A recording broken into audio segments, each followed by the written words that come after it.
starter question is, where have you done TV where it's worked particularly well? So what markets have you gone in where it's just been a really easy way to it? Is it your home market, or has it been somewhere else and it surprised you? What would you say has been the best experience you've had? Well, we've been starting TV 5 years back, of course, in our home market in Germany.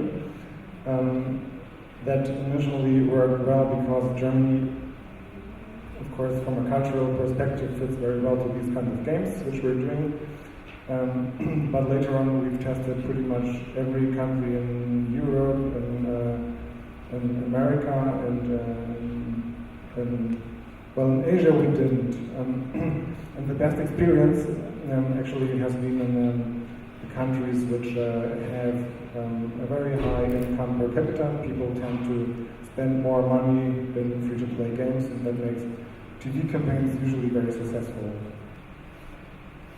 So we started TV in Germany in the last 3 years. To give you an idea, we pretty much on investment side did about like times 1,000. So we went from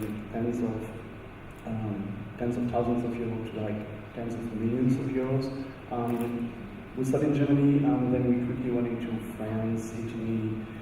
We're trying to get the UK. I mean, the US sorted out. We're in the UK with Switzerland, Austria, Spain, Australia, Canada. We see a lot of different similarities, but the way we look at things is, for us, TV, we don't go in the market because TV is cheap. We go in the market we launch TV instead of the market because that market is important for us.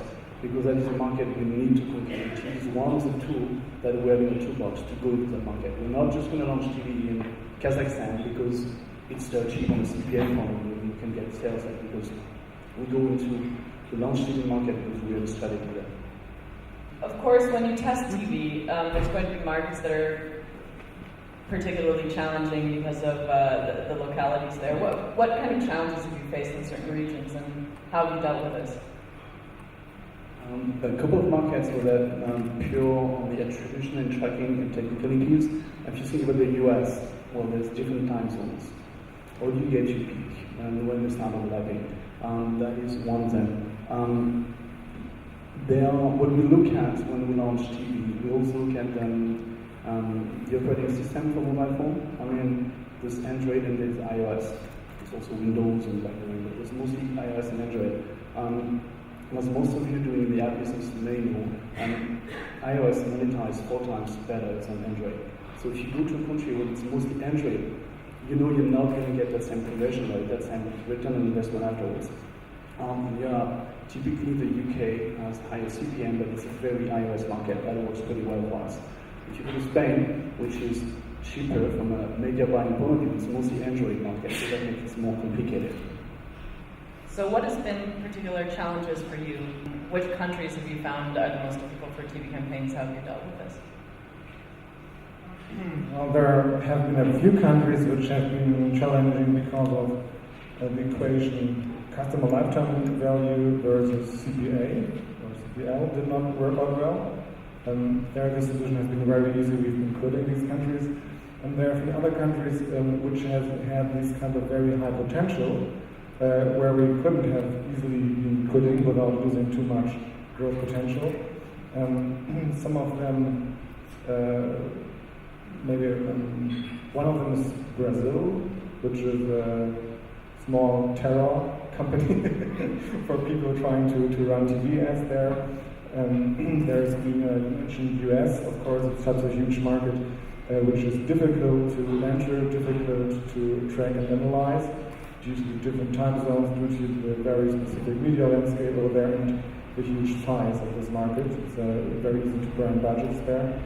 In some countries we've been putting a lot of thought into the analytics systems, and in other countries we've been simply trying to survive, and we did survive by going over and over through similar tests until we found the one niche which did work and scaled from there. So you mentioned that you dropped out of certain markets, and that some of your most challenging markets are the ones with the most growth potential. How do you measure this trade-off? How do you make the decision, okay, this market is very challenging, but it has potential for very high returns? or it's just the barricades and analytics are too high? Where do you sort of draw this line? Of course, there's one single KPI valid for most companies, which is called profit. If we see big profits already in this given market, and we've been active in most markets via online marketing, we can draw lots of conclusions from the revenue we're already generating. We can see what players are spending, how they behave, and so on, how strong the communities will be, what the lifetime of these players is.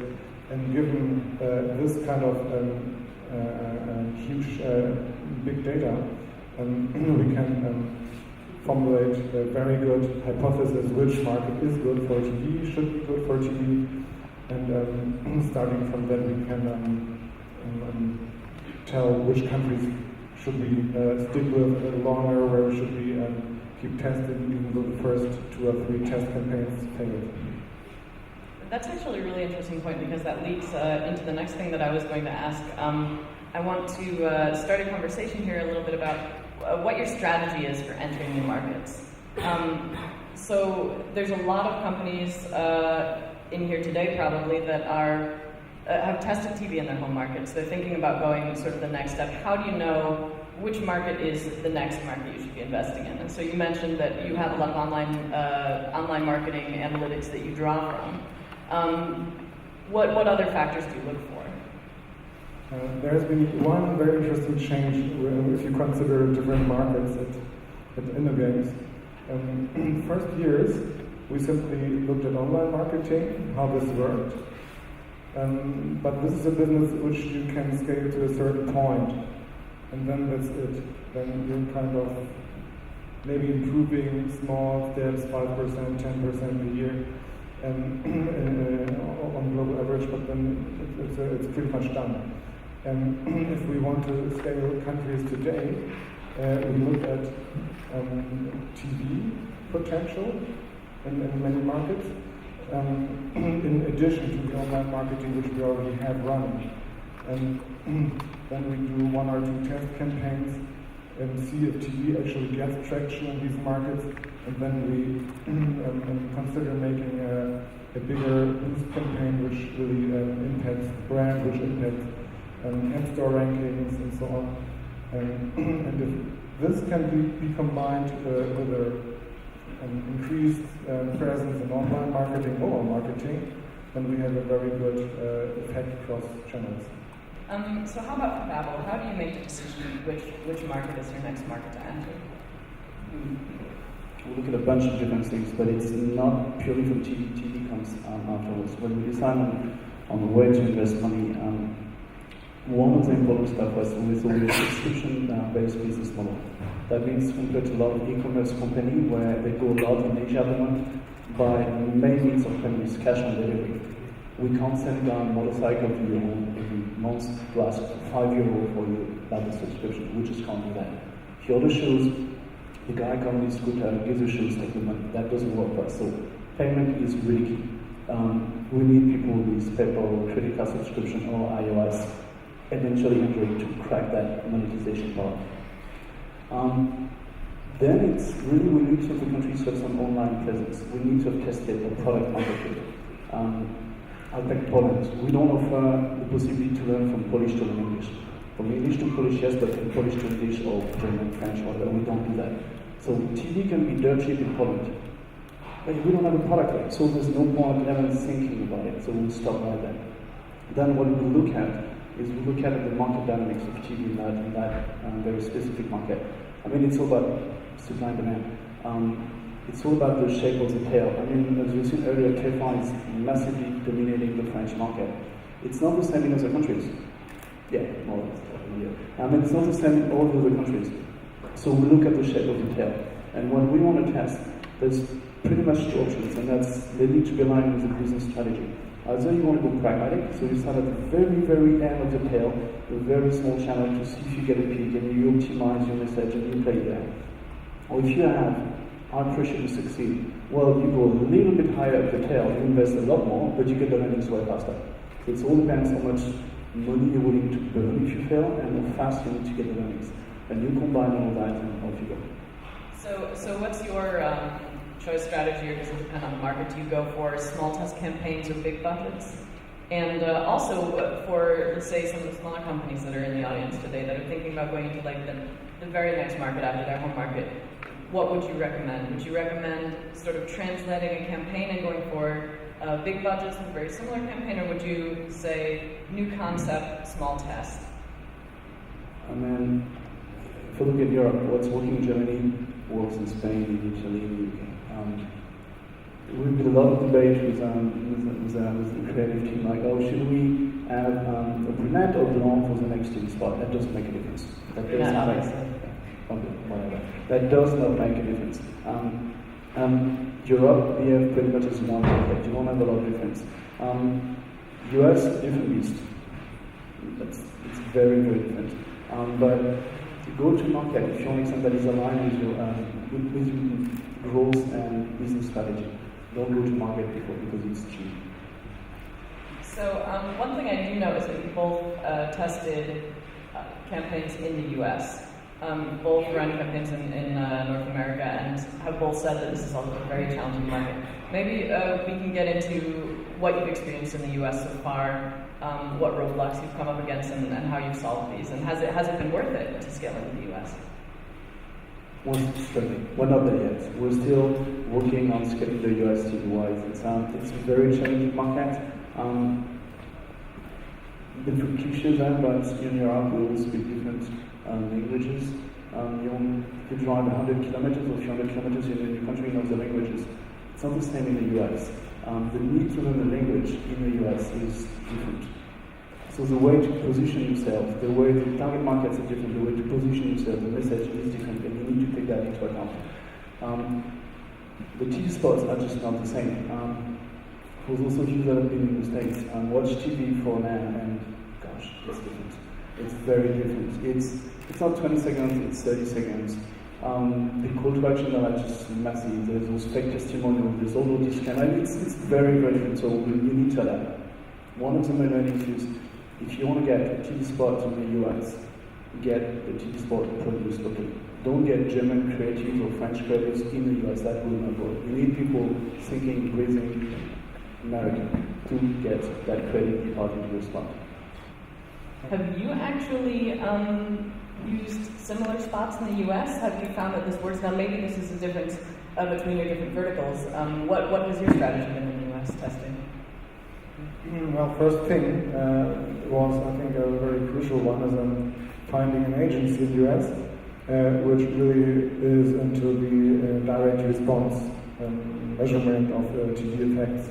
There are a couple of agencies for US who do have their own tools to actually measure the impact of TV spots and go into this in detail. Well, looking at some agencies which do have this kind of experience with other clients from e-commerce, of course, helps a lot in avoiding the pitfalls which you might run into. Together with an agency which does work this way, where you don't have to explain your way of looking at things, but which actually comes up with own ideas. This will help a lot in localizing creatives. We did a lot of A/B tests in the US as well regarding spot length, and we found out that actually sometimes the voiceover, if it's being spoken by a British English speaker, is better for US than an American English speaker. So then we can do minor, subtle things which do have quite some impact. I find that really interesting. I'm also from the United States, and I would say if you have someone with a British accent for whatever reason, it is more trustworthy to an American English speaker. And I know these are just one of the tiny idiosyncrasies that you see in individual markets, and I think that's why it's so fascinating to hear from both of you about what you've experienced in different markets.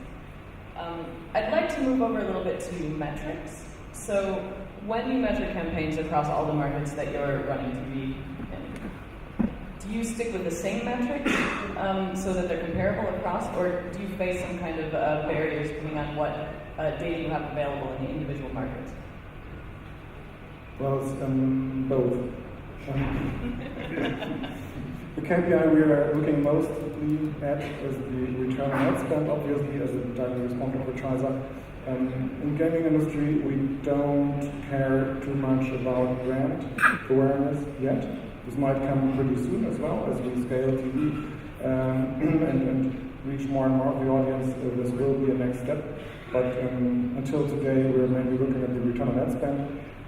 Our KPI set globally is very much being built around that.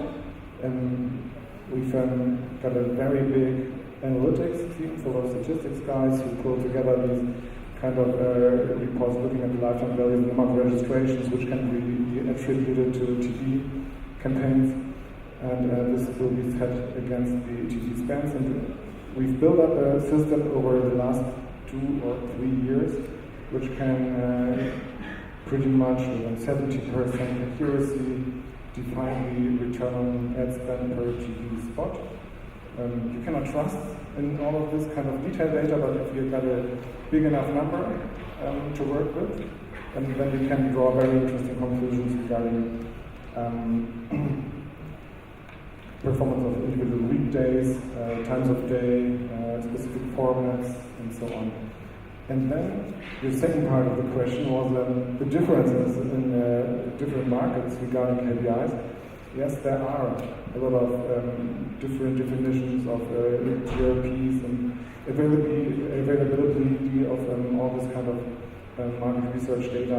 In some markets, you simply end up buying the TV media on cost per spot basis, and other markets are very advanced, sophisticated. They got all the market research data regarding reach and OTS and so on. So there's a big mix of data we work with operatively. So would you say it's very important to have a statistics team that you can rely on in-house to be able to sort of combine all of these different data sets into something that makes sense for something that's actionable for you? Yes. So have you seen similar challenges and have you solved them in the same way or a different way? Well, the thing is, for us, we're coming from a very direct response background. I mean, the company times 10 in the last 2.5 years. So background is very direct response. And one of our challenges is to move from direct response to brand. And we measure things differently. So one of the tips I would have is at the beginning when you enter market, show your product, explain what you do. We are not a dictionary, we are not a CD, we are not a face-to-face tutoring system. We are a web subscription-based app on the web that teaches languages. So you need to show your product. You need to people understand what you are proposing. And once that is done, then we start moving more towards the brand. We start showing a lot more emotions. We started, with a new TV spot that I think is out today or tomorrow in a bunch of different markets. Look for it. You'll see it's a lot more emotion. We're trying to really get the user more into the emotion because they have seen the product, they understand what we do. But they need to show again, you press the button, it's correct, it's wrong. They need to get the emotion to moving from, oh yeah, I was wanting to learn German. I wanted to learn German is a product I was looking forward to more like, yeah, I may consider learning German. Oh yeah, it's going to help me when I travel, it's going to help me when I be at the bar, whatever. And just get into this emotion power and show a little bit of your product. So move on the sliding scale from pure product to more emotion. And it's good the same with the KPI we use in the back. At the beginning, you just want CPA. CPA what matters. What we did since about 18 months, we've introduced this brand KPI. So we measure brand awareness, aided, and then subset of all these things like top of mind, like and you need to start measuring those because at some point of time you realize that you can switch off TV for some time. Well, the people keep coming to the website. You don't see, nothing much. Just want to show that you stop. It doesn't crash overnight. It takes time. It's still up in the air, and that's a good thing. But you need to look at your brand KPI for that. So start with direct response. Start to show your product. Scale it up, and after a while move more towards the brand, the emotion. That means also doing different type of channels, more to the big with the tail in terms of channels, the big ones, the more expensive ones, but because you can afford it. So you mentioned a very similar point to what Anita was saying from BlaBlaCar, that if you have a product that doesn't exist in the market yet, then it's very important to do this sort of educational step. How powerful is TV? Do you see this as crucial for this sort of educational type of campaign to sort of create this market for your product and get people to understand what it's about? All depends on what you want to do. It's a question of speed. If you want to educate 10 million people in Germany tomorrow, go for TV. You can do it with display ads, you can do it with a lot of different other online marketing channels. It's going to take a lot of time. If you want to reach the masses very fast, it's all about TV. If you want to scale the business, it's all about TV. It's very clear. That answer your question? Does that answer? Yeah, I think so. So, what do you're talking a lot about brand. What challenges do you face communicating the brand across different markets? Is it something that translates well between Europe, between the US, or is there sort of a different brand identity in different markets? That's a tough one. I think the main challenge for fast-growing companies, online companies, is to move from that direct response approach to brand. Because at the beginning you are cash strapped. You need that, or if I spend 10 euro on marketing, I need to get 15, 17 back. That's a very thing. And brand is that fuzzy world, that's for the L'Oreal, Louis Vuitton of this world, and brand emotion stuff like, well, we're not into that. We spend money, we want the people to visit, download, give us a credit card number, and we start want to pay back. And that's one of the challenges, to move the DNA of the company, the thinking of the company, to go from direct response to brand. Because direct response is going to flatten out at some point of time. The typical example of direct response channels is Google, SEM search. I mean, there's only about 20,000 search for the Spanish online in Germany. Once you get all of them, what do you do next? Then you're stuck. So you need to move towards non-direct response channels. TV is one of them. But I think we need to move them towards emotions.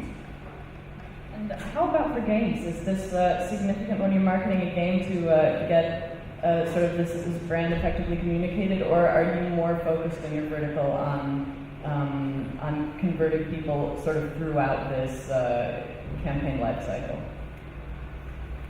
The most crucial part, talking about the branding effect in gaming, is to get the message very clear and very correctly across to the viewer. It's what you see is what you get principle. You cannot make false promises within this TV spot. You have to, later on, once you get one TV spot out there which does have a special style, special storyline, and you should take care of sticking within the next 2 or 3 spots somehow to the storyline to make to have a red ribbon somewhere within these spots. But as I said before, we don't really measure the branding effect. We simply look at the direct response we're getting from this spot. And maybe our difference in views somehow is related to the business we are driving as well. We are driving individual games, not a DAF market, not a top-level brand. And the individual games have a certain lifetime, and once this lifetime is over, we move our TV budgets to the next game, build up a new brand, and so this is a more direct response to the business. I have a question about competition. So this is something I've collected from our team in-house last week. How much does competition in a market affect your decision to do TV there?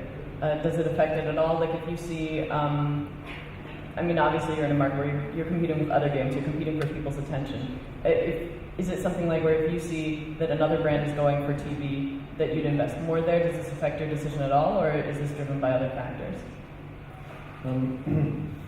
once other gaming companies go into a specific market, we do see an effect on our campaign performance.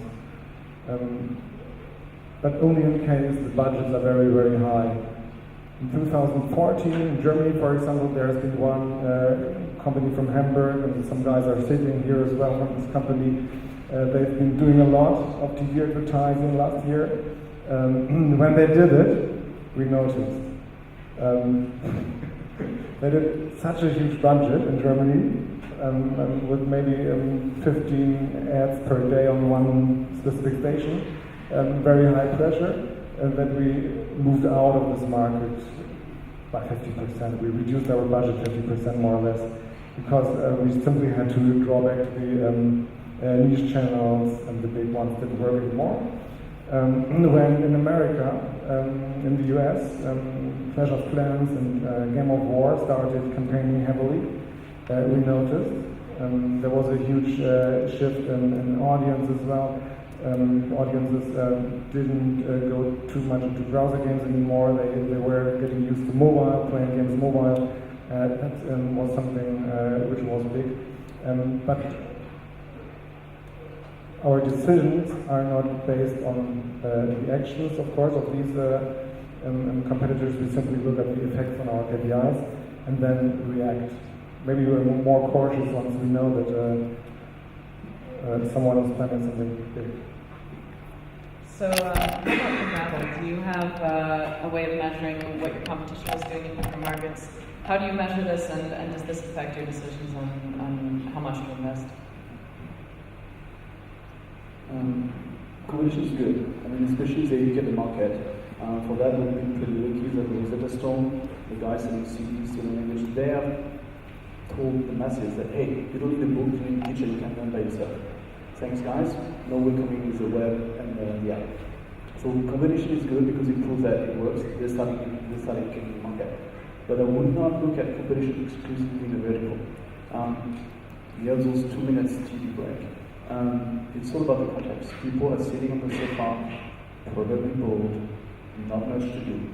You have one chance to say, take your phone, download the app, go to the website right now.